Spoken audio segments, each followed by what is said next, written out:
This is for Palestine, Ramallah, West Bank, Gaza. This is for the child that is searching for an answer. This is not just a war over stolen land. Why do you think little boys are throwing stones at tanks? And we'll never really know how many people are dead. They drop bombs on innocent girls while they sleep in their bed.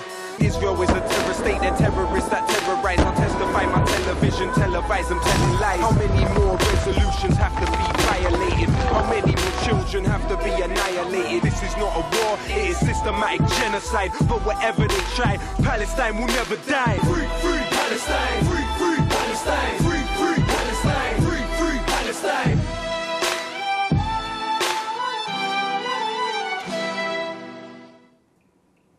Hello, I'm Chris Williamson. Hola, soy Chris Williamson y esto es Palestina Desclasificada, donde exponemos la guerra global del régimen israelí contra la solidaridad con el pueblo palestino. En el programa de hoy expondremos el papel del ex primer ministro británico Tony Blair en un plan grotesco para convertir Gaza en lo que Donald Trump describió como la Riviera del Oriente Medio. En nuestro primer informe, Latifa Bouchacra expone algunos de los detalles de la sórdida participación de Tony Blair.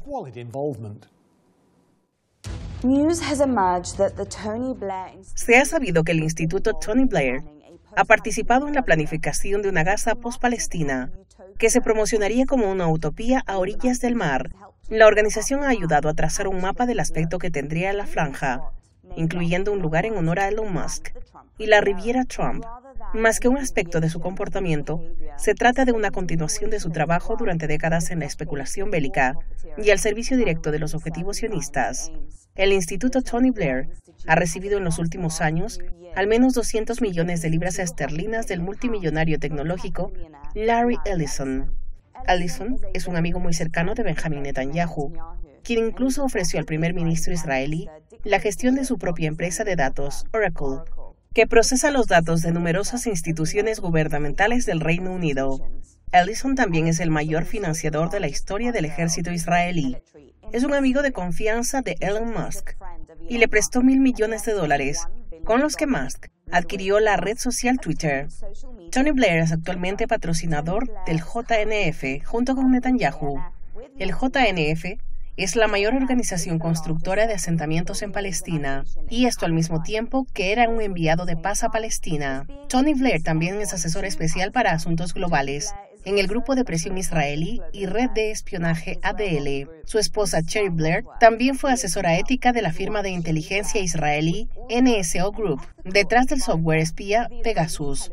Blair también tiene un largo historial de especulación bélica en Medio Oriente.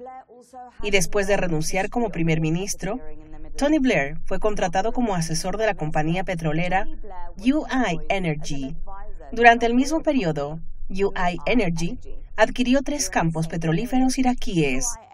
Tony Blair recibió alrededor de $1 millón al año como asesor internacional de una organización llamada Fondo de Desarrollo Mubadala en los Emiratos Árabes Unidos. Luego se informó que Mubadala desarrolló un plan para extraer recursos por valor de $1 billón en Afganistán. El informe Chilcot también mostró que Tony Blair presionó a George Bush, en nombre de Siemens, para acceder a contratos de suministro de energía en el Irak ocupado, solo 3 meses después de la invasión ilegal. Blair es un mercenario a sueldo y trabaja para Israel. Como de costumbre, nos acompaña en el estudio nuestro experto residente David Miller, considerado ampliamente como el académico crítico de Israel más destacado en el Reino Unido. David es investigador principal en el Centro para el Islam y los Asuntos Globales de la Universidad Said de Estambul. Hoy nos acompaña de nuevo como colaboradora invitada la galardonada periodista de investigación británica Vanessa Villi. Bienvenidos al programa. David, ¿cómo valorarías la carrera de Tony Blair tras Downing Street? Bueno, si hubiéramos visto la película, habríamos escuchado el catálogo de las atrocidades que cometió, incluso poco después de la invasión de Irak. Así que, como se ve en la película, es un mercenario utilizado como una especie de enviado de paz. Al mismo tiempo que se lucraba y beneficiaba a otros, utilizaba a su grupo de expertos para trabajar para todo tipo de clientes, incluyendo los Emiratos Árabes Unidos y Arabia Saudí, e incluso, por supuesto, Israel. Este hombre mató a 1 millón de personas en Irak y se enriqueció gracias a ese crimen colosal. No, absolutely. Bueno, Vanessa, ¿qué crees que motiva a Tony Blair hoy en día? Israel motiva a Tony Blair. Si nos remontamos aún más atrás en la historia, a la balcanización de la antigua Yugoslavia, Blair fue clave en el uso de los elementos takfiríes como arma contra la antigua Yugoslavia. Esos mismos elementos takfiríes, por supuesto, fueron desplegados posteriormente en Siria y condujeron a la caída de Siria, uno de los mayores y más históricos defensores de la causa palestina. La caída ocurrió en diciembre de 2024 y, por supuesto, el ex jefe de gabinete de Tony Blair, Jonathan Powell, fue clave en la preparación de Golani como jefe del gobierno de Al-Qaeda o el régimen actual en Siria, y en liderar la guerra de seguridad contra el eje de la resistencia, incluyendo Líbano y las facciones de la resistencia en Irak. Bueno, David, ¿qué importancia crees que tiene la relación del multimillonario tecnológico Larry Ellison con Blair? Larry Ellison's relationship with Blair. Well, look, Ellison is one of the top. Bueno, Ellison es una de las 10 o 15 personas más ricas del mundo, junto con un montón de otros multimillonarios tecnológicos, y dirige una empresa llamada Oracle, que por supuesto está a disposición de la inteligencia israelí. Cuenta con exoficiales de inteligencia israelíes de alto rango y Blair le ha ayudado en todo momento. Oracle tiene contratos con el gobierno británico por miles de millones de dólares al año, lo que significa que Oracle proporciona servicios de computación en la nube para toda la infraestructura nacional crítica del Reino Unido, el NHS, el Servicio Nacional de Salud, por supuesto, pero también Ministerio de Asuntos Exteriores, el Ministerio del Interior y el Ministerio de Defensa. Así que en realidad se trata de un hombre que trabaja para la inteligencia israelí, muy cercano también a Blair, y ha logrado acceder a lo que constituye la infraestructura nacional crítica del Reino Unido, lo que significa que los israelíes pueden penetrar en todos los aspectos del gobierno británico y por supuesto en los servicios de seguridad e inteligencia. Of course, of the security services and the intelligence services. Eso es exactamente una especie de captura del Estado.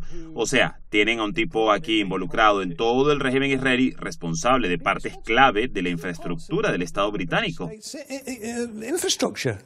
Well, we're talking about one billionaire here. Bueno, estamos hablando de un solo multimillonario, ¿verdad? Y ya es bastante alarmante. Pero hay muchos multimillonarios tecnológicos que le deben lealtad a los sionistas, sean judíos o no. Y esto significa que toda la política británica, y de hecho la política estadounidense, y todo el mundo tecnológico está, por supuesto, dominada por Israel en un sentido muy real. No se trata de una hipérbole que queramos inventar. Es así como funciona realmente. No está dominada por China, Rusia, Irán, ni ninguna otra potencia mundial. Está dominada específicamente por los sionistas.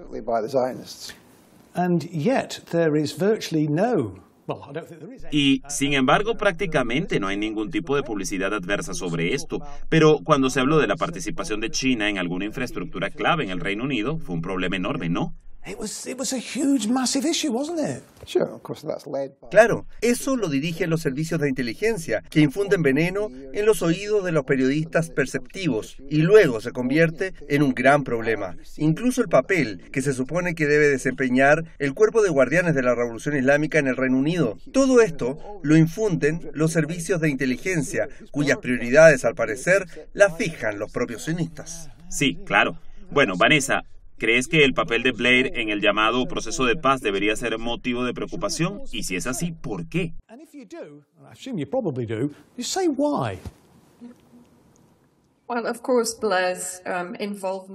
Bueno, por supuesto, la participación de Blair en lo que solo puede describirse como un proyecto genocida no es en absoluto un proceso de paz. Es increíblemente nefasto. Y al fin y al cabo, Blair lleva tiempo trabajando para lograrlo. Es decir, todo el mundo señala a la primera administración Trump como la creadora de los acuerdos de Abraham, que, como señaló David en X, constituyen la sionización de los países que normalizaron las relaciones con Israel. Pero de hecho fue Tony Blair quien presentó a Yitzhak Molcho en Londres a un ministro del gabinete de los Emiratos Árabes Unidos, y en 2016 organizó la reunión entre Mohammed bin Zayed en Arabia Saudí y Netanyahu. Así que Blair estaba, por así decirlo, sentando las bases para para que la administración Trump y Jared Kushner, su yerno, implementaran los acuerdos de Abraham, que por supuesto están diseñados para entregar el poder al bloque sionista del GCC en la región y debilitar, sino destruir, a todo el eje de la resistencia.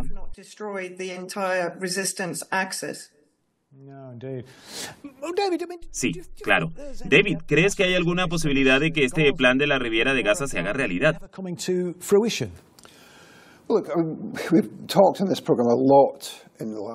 Hemos hablado mucho en este programa durante los últimos meses sobre el éxito de los sionistas en enfrentamientos militares con la resistencia palestina, con Ansarullah, con Irán y por supuesto con Hezbollah y la resistencia iraquí.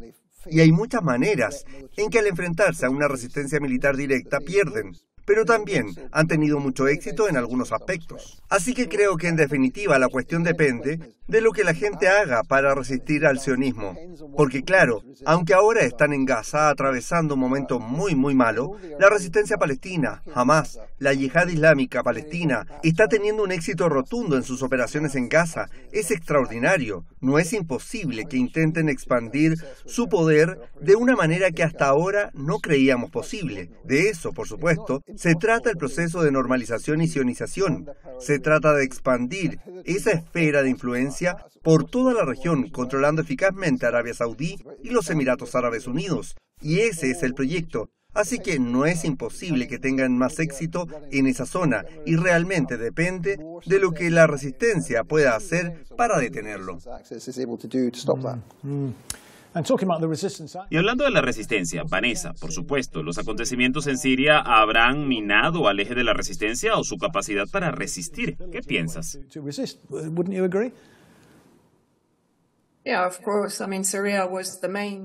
Sí, por supuesto. Siria fue el principal puente terrestre para la transferencia de armas y asistencia desde Irán a través de Irak y hacia Líbano y Palestina. Pero también fue uno de los principales fabricantes de armas, en particular de los misiles utilizados por la resistencia libanesa y palestina durante décadas y que aún se utilizan. Ahora, por supuesto, el acuerdo de seguridad entre Golani y Netanyahu, que el régimen sirio de Al-Qaeda niega rotundamente, pero que parece estar dando frutos, consiste en utilizar al Golani. Los elementos takfiríes, en particular los extranjeros, uigures, chechenos y uzbecos, contra el Líbano, no tendrán éxito en una guerra contra Hezbollah, eso es seguro. Pero lo que sí pueden hacer es mantener a Hezbollah ocupado combatiéndolos en la frontera este y norte, mientras que Israel podría invadirlo desde el sur. Por supuesto, todo esto prepara el reinicio de la agresión contra Irán, y como resultado del alto el fuego, es evidente que Israel se centrará en debilitar a Hezbollah y a la resistencia iraquí antes de reabastecerse de municiones y buscar reiniciar algún tipo de agresión, ya sea híbrida o directa contra Irán. Sí, y justo antes de pasar a nuestro próximo informe, Vanessa, ¿podrías decirnos una o dos palabras sobre el grupo NSO, donde la esposa de Tony Blair, Sherry, es asesora ética? El grupo NSO es el fabricante o desarrollador del software espía Pegasus, y no es casualidad que Sherry Blair esté involucrada en lo que podría tener potencial junto con Oracle. Y como dijo David, estas otras operaciones de inteligencia sionista de la Unidad 8200 se están infiltrando en todos los sectores de la sociedad y los gobiernos occidentales. Pero el software espía Pegasus, por supuesto, se está utilizando o se ha utilizado en el pasado para vigilar a políticos y periodistas disidentes. Y es evidente que esta es una de las armas más potentes en la caja de guerra sionista, que por supuesto se ha utilizado contra la resistencia palestina. Y llevamos mucho tiempo diciendo que lo que se ha visto utilizado como arma contra los palestinos acabará volviéndose una treta en Occidente entre los gobiernos que han apoyado a Israel en su genocidio desde 1917. Claro. Bueno, ahora pasamos a nuestro siguiente informe que destaca lo profundamente involucrado que está Tony Blair con el lobby israelí. Tony Blair es una figura muy apreciada en Israel, dijo la exministra israelí de Asuntos Exteriores, Tzipi Livni, y lo acertada que llegó a ser. Es un hecho poco conocido que los grupos de presión israelíes también fueron clave para la elección de Tony Blair como líder del Partido Laborista e incluso para su elección como primer ministro del Reino Unido, gracias a su estrecha relación con Michael Levy, conocido como Lord Cashpoint. Simultáneamente a la recaudación de fondos para Blair, Levy también trabajó como recaudador de fondos para el primer ministro israelí Ehud Barak y tuvo un hijo, Daniel Levy, quien trabajaba para el ministro de Justicia israelí, Yossi Beilin. Blair fue presentado por primera vez a Lord Levy por el funcionario de la embajada israelí, Gideon Maher, mientras Blair era un humilde ministro del Interior en la sombra. Levy luego se dedicó a recaudar fondos para Blair, obteniéndolos de importantes grupos de presión israelíes como Trevor Chan, quien ahora financia a Sturmer y Leimi. Emmanuel Kai y Frank Lowy, un amigo laborista de Israel y presidente de Westfield, quien luchó en la Haganá de limpieza étnica durante la Nakba de 1948. El cabildero israelí Lord Levy también obtuvo una donación de $1 millón para los trabajadores del jefe de la Fórmula 1, Bernie Ecclestone, que tuvo que ser devuelta para evitar acusaciones de pago por favores. Cuando estaba en el gobierno, Tony Blair presionó a Michael Levy para que ocupara un puesto influyente en el Ministerio de Asuntos Exteriores como enviado no oficial a Oriente Medio. Más tarde, ya como primer ministro y sumido en el servicio al lobby sionista, Blair pronunció un discurso en la recepción anual de los Amigos Laboristas de Israel en septiembre de 2006. La verdad es que nunca me ha resultado difícil ser amigo de Israel. Estoy orgulloso de ser amigo de Israel, afirmó Blair. Ahora, un recurso confiable desde hace mucho tiempo. David, como acabamos de escuchar en el informe, el lobby israelí jugó un papel importante, ¿no? Para que Tony Blair consiguiera las llaves del número 10 del Downing Street y por lo tanto se convirtiera en primer ministro. ¿Qué sabes del papel que desempeñaron?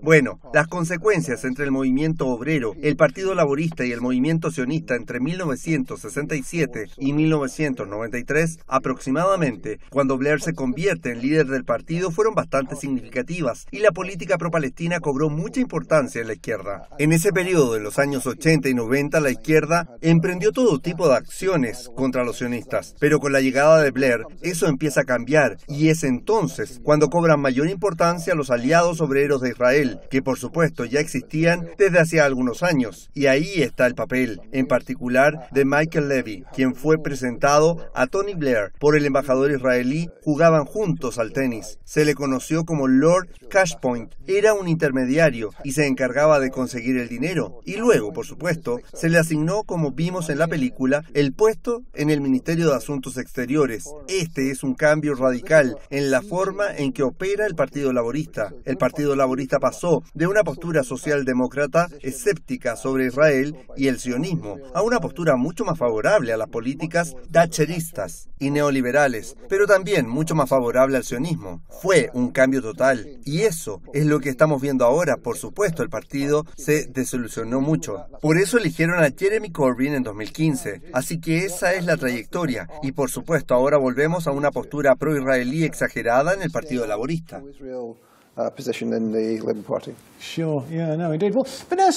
Claro. Vanessa, ¿cómo se compara a Tony Blair con otros primeros ministros? ¿Crees que apoyó al lobby israelí en gran medida?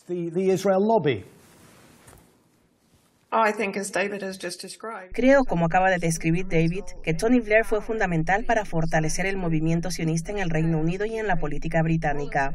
Y por supuesto debemos preguntarnos sobre la negativa de Trump a publicar los archivos de Epstein. Y ahora, aparentemente, se nos dice que Epstein se suicidó, que no cometió ningún delito y que aparentemente Ghislaine Maxwell está en prisión sin motivo alguno. Sabemos que el movimiento sionista opera mediante sistemas de incentivos y compromisos, en otras palabras, chantaje, y no hay un solo Epstein. Probablemente hay miles de Epstein trabajando en todo el mundo. Y creo que la pregunta debe planteársela a todas estas personas como Tony Blair, quien sin duda fue uno de los más prominentes que llegó al poder gracias al movimiento sionista. ¿Hasta qué punto está comprometido de alguna manera por el movimiento? Y creo que se debería investigar las posibilidades de que se haya comprometido de alguna manera, pero también qué incentivos se le ofrecen a Blair, aparte del poder, el estatus, la influencia, etc. Y el Instituto Tony Blair deja muy claro que ahora está trabajando arduamente para integrar al Consejo de Cooperación del Golfo, el CCG, y a todos los estados árabes del Golfo en el bloque sionista. Y creo que esa es una de sus funciones más importantes en nombre del movimiento sionista. Yeah, indeed. But David, what about... Sí, pero David, ¿qué hay de esto? El papel del Lord Levy en la captación de este tipo de financiadores, me refiero a nuestro viejo amigo Sir Trevor Chen y Frank Lowy, por ejemplo. Trevor Chen and Frank Lowy, for example.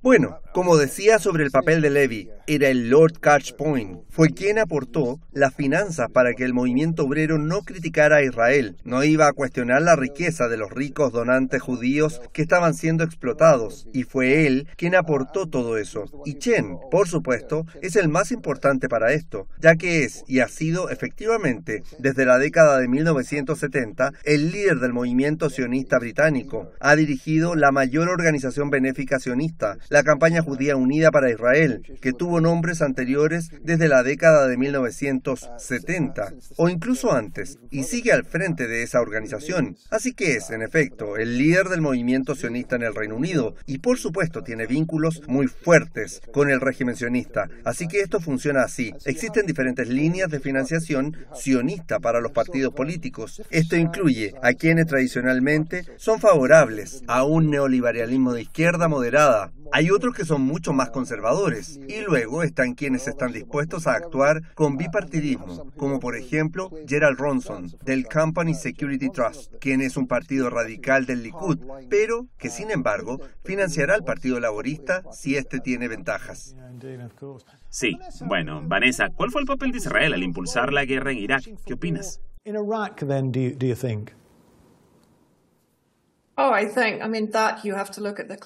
Lo que quiero decir es que hay que analizar la doctrina de la ruptura limpia en 1997, que era en realidad un documento estratégico escrito por agentes de la CIA encargados por Netanyahu. Este documento trataba sobre la división de Oriente Medio o Asia Occidental en estados sectarios sin Estado, lo cual sería más fácil de gestionar para Israel y potencialmente más comprensivo con Israel. Este fue el plan inicial, si se quiere, de los acuerdos de Abraham, y posteriormente la guerra contra Irak fue crucial para instalar bases militares estadounidenses allí y amenazar tanto a Irán como a Siria. De hecho, a partir de la doctrina de la ruptura limpia y los comentarios sobre ella, sabemos que el camino a Damasco pasaba por Bagdad, por lo que era fundamental para Israel y para Irak la destrucción efectiva de un Estado resistente y funcional, la presencia de la entidad sionista en la región y la preparación para la guerra contra Siria y, por supuesto, la guerra contra Irán.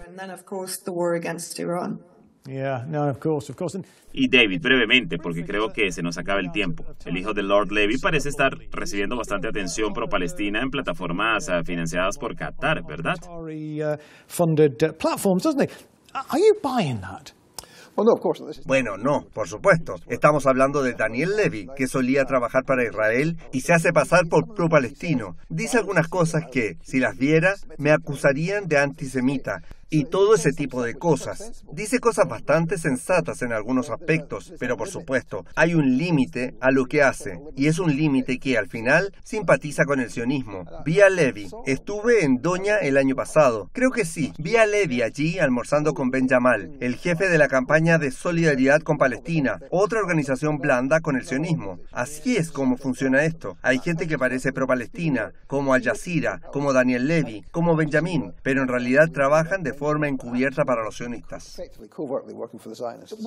¿Cuál es el juego de Levy? ¿Piensa entonces en intentar presentarse como...? Los sionistas quieren aprovecharse de ambos bandos. Así que cuando la gente dice, oh, bueno, Jeremy Corbyn no podría ser sionista. Miren todo lo que ha hecho a favor de Palestina. Bueno, en realidad, su postura es sionista, y los sionistas quieren presionar desde todos los frentes. Y por eso, cuando los sionistas atacan a Jeremy Corbyn, la gente dice, oh, no podría ser sionista. Bueno, los sionistas jugarán con todos los bandos, en todos los frentes.